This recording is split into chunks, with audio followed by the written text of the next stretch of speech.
টানা ২ বছর ধরে চলা লাগাতার হামলায় গাজা এখন এক মৃত্যুপুরী। সম্প্রতি মার্কিন প্রেসিডেন্ট ডোনাল্ড ট্রাম্পের ২০ দফা চুক্তিতে গাজার স্বাধীনতাকামী গোষ্ঠী হামাস এবং ইসরায়েল যুদ্ধবিরতিতে সম্মতি জানিয়েছে। তবে লাগাতার হামলায় বিধ্বস্ত গাজা কি সহজেই আর ঘুরে দাঁড়াতে পারবে? নিঃস্ব ও অসহায় গাজাবাসীর ভবিষ্যৎই বাকি। এ নিয়ে বিস্তারিত থাকছে সাদিয়া সিদ্দিকার প্রতিবেদনে। গাজায় আগ্রাসনের ২ বছর কেটে গেল। এই সময়ের মধ্যে ইসরায়েল হামলা চালায়নি এমন কোনো জায়গা বাকি নেই। গাজা ভূখণ্ডকে তারা এক প্রকার নিঃশেষই করে দিয়েছে। প্রায় ৭৩০ দিন ধরে চলা এই সংঘাতে প্রাণ গিয়েছে হাজার হাজার ফিলিস্তিনির, যার ৭০% ছিল নারী এবং শিশু। গাজা যুদ্ধবিরতিতে নতুন করে প্রশ্ন তৈরি হয়েছে, এত ক্ষতি, এত প্রাণহানির পর গাজাবাসীর ভবিষ্যৎ কি? কিভাবে তারা ফিরে আসবে স্বাভাবিক জীবনে? জানা গেছে, জাতিসংঘের বিশেষজ্ঞ ও International Association of Genocide Scholars ইসরায়েলের এই হামলাকে গণহত্যা হিসেবে দেখছে।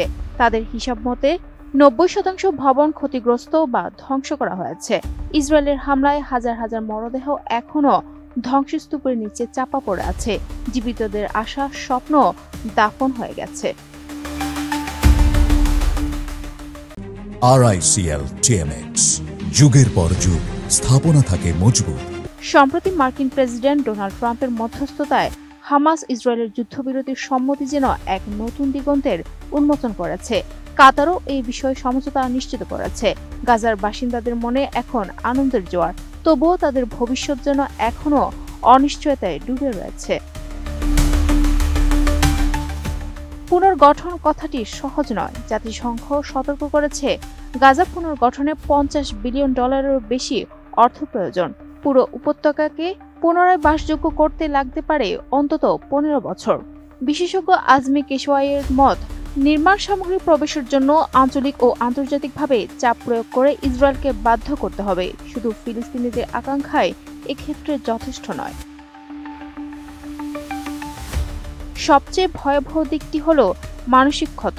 গাজার শিশুরা অপূরণীয় ট্রমায় পিষ্ট। মনস্তাত্ত্বিকরা বলছেন, বহু শিশু দুঃস্বপ্ন, অনিদ্রা ও হতাশায় ভুগছে।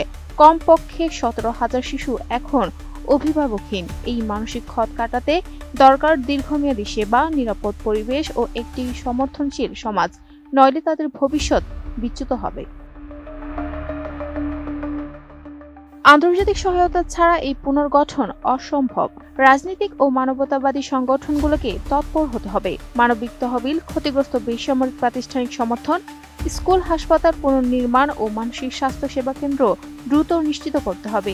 একই সঙ্গে জবাবদিহিতাও জরুরি। যুদ্ধকালীন আন্তর্জাতিক আইন লঙ্ঘিত হয়েছে কিনা তা নিরীক্ষণ করে অপরাধীদের বিরুদ্ধে ব্যবস্থা নিতে হবে। Sadia Siddika, ATN news.